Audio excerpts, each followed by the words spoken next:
प्रिय बच्चों, राजकीय मीरा कन्या महाविद्यालय उदयपुर से डॉक्टर चंद्रकांता बंसल, हिंदी विभागाध्यक्ष।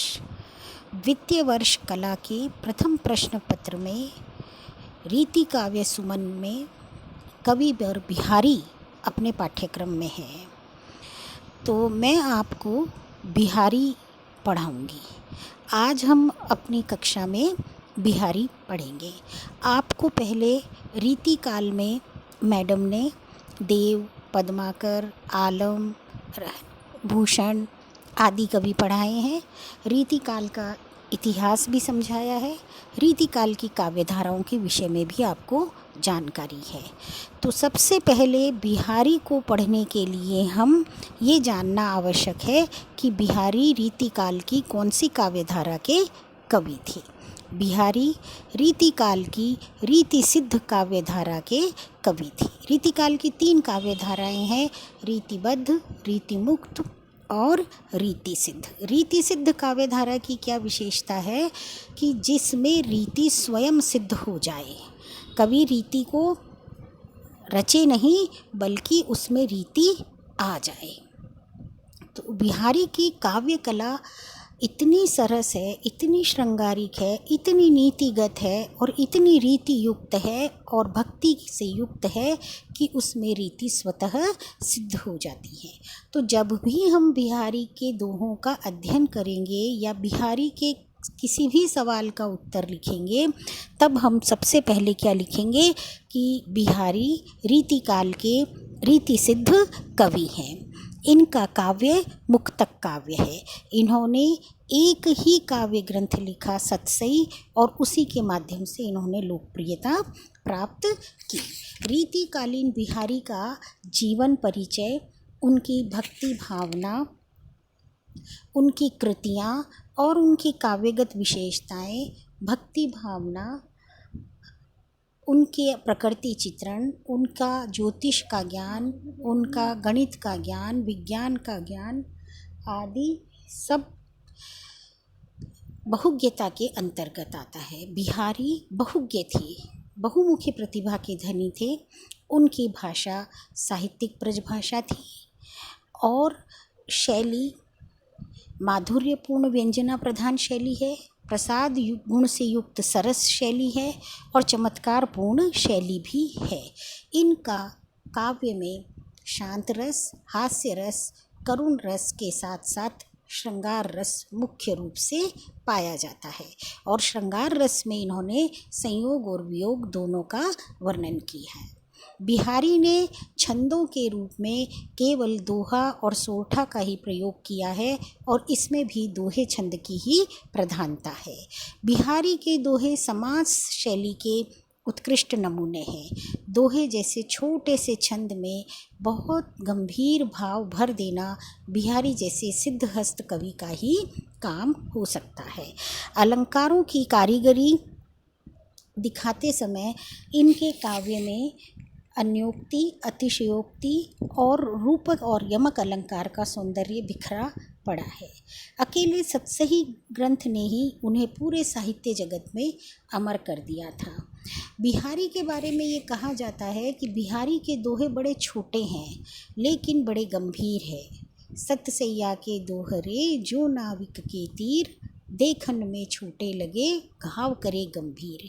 अपने काव्य गुणों के कारण बिहारी महाकाव्य की रचना न करने पर भी महाकवियों की श्रेणी में गिने जाते हैं।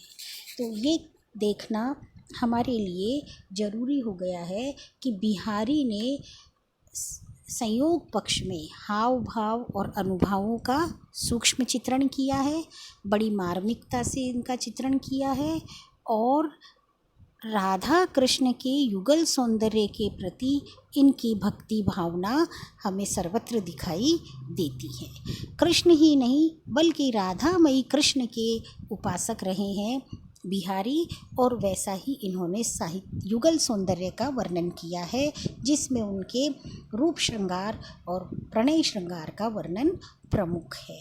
तो ये तो बच्चों मैं आपको PDF में दे रही हूँ कि बिहारी का जीवन परिचय क्या है, उनका साहित्य में क्या स्थान है, उनने कौन से छंद का प्रयोग किया है, उनकी भाषा और शैली की क्या विशेषताएं हैं, उनका भावगत और काव्यगत सौंदर्य क्या है, उनके शिल्प की व्यंजना कैसी है। बिहारी के बारे में सामान्यतः 2-3 प्रश्न प्रमुख है कि बिहारी के काव्य में भक्ति, नीति और रीति की त्रिवेणी बहती है। तब भी हमें यही प्रश्न का उत्तर लिखना होगा।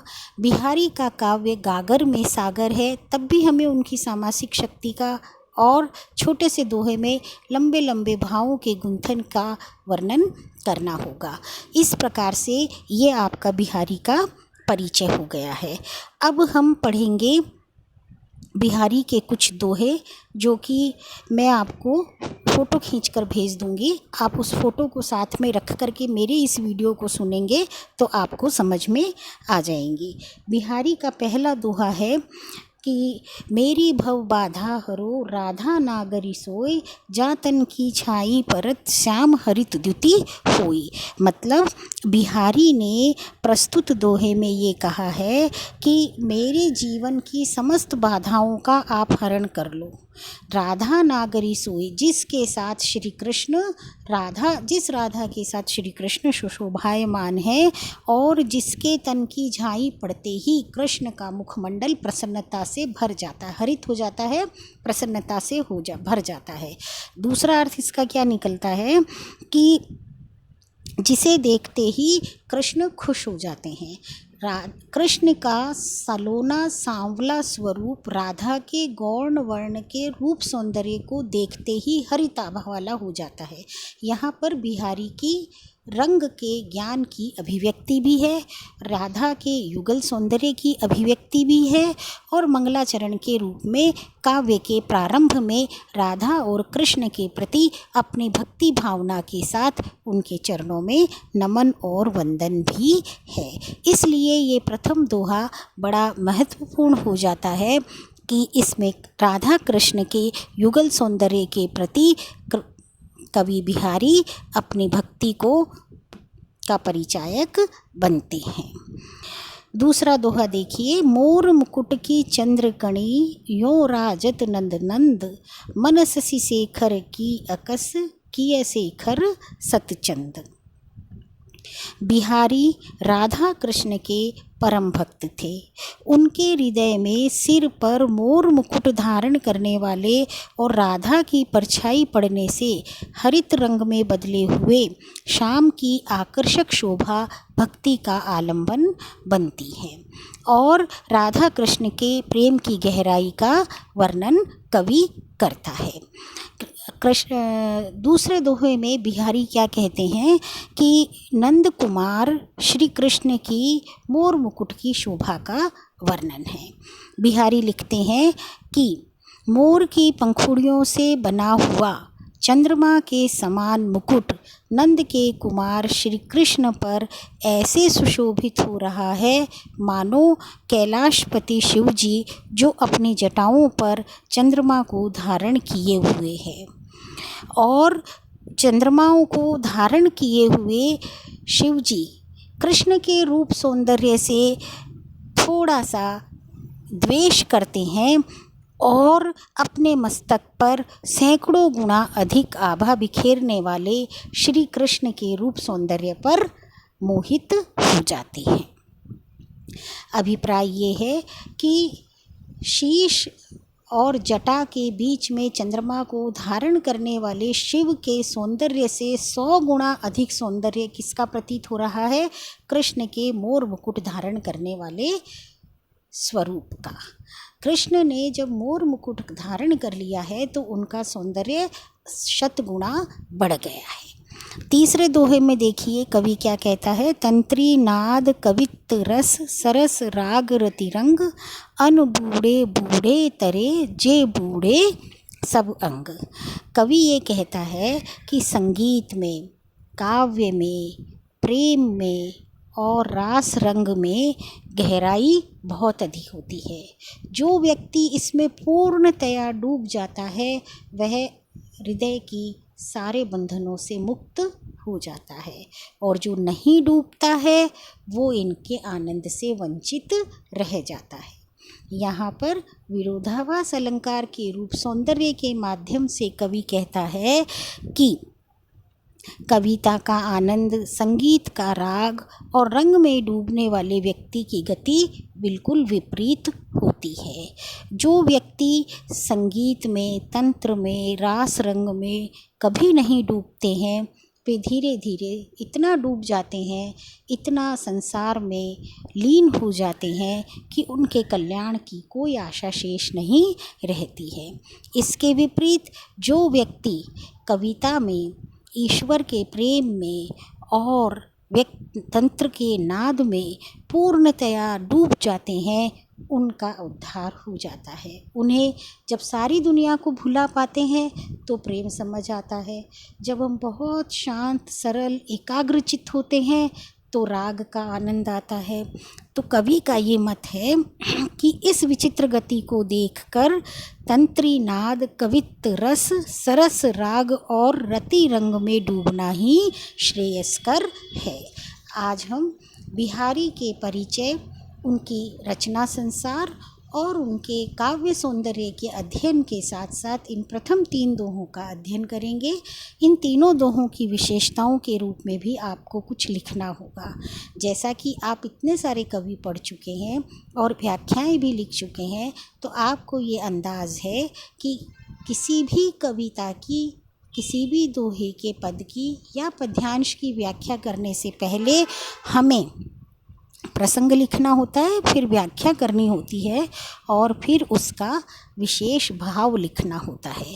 तो विशेष भाव के रूप में आप पेन पेंसिल लेकर बैठिए और इन विशेषताओं को लिखिए, क्योंकि ये आपको अंक स्कोर करने में बहुत ज़्यादा सहायक होंगे। परीक्षा की दृष्टि से आपकी शैली को बहुत उत्कृष्ट भी बना देंगे। तो पहली विशेषता क्या कहता है कवि बिहारी की? भक्ति भावना और प्रेम के रंग की गहराई तीनों दोहों में समाई हुई है। फिर श्री कृष्ण के साथ राधा के भाव पर अधिक बल है, क्योंकि राधा के साथ होने पर ही वे अत्यंत प्रसन्न होते हैं, और जब वे अत्यंत प्रसन्न होते हैं तब ही हमारी भव बाधाओं को दूर कर सकते हैं, अर्थात वे युगल सौंदर्य का वर्णन करते हैं। तीसरी विशेषता के रूप में आप लिखेंगे कि मोर मुकुट की सुंदरता का वर्णन करते हुए कवि ने ईश्वर प्रेम की गहराई का दर्शन करवाया है। चौथी विशेषता आप क्या लिखोगे कि इसमें अलंकार के रूप में श्लेष है, यमक है और अनुप्रास और उत्प्रेक्षा की भी झलक हमें दिखाई देती है। तीसरे दोहे में गति विचित्र बताकर विरोधाभास अलंकार का सुंदर प्रयोग कवि ने किया है।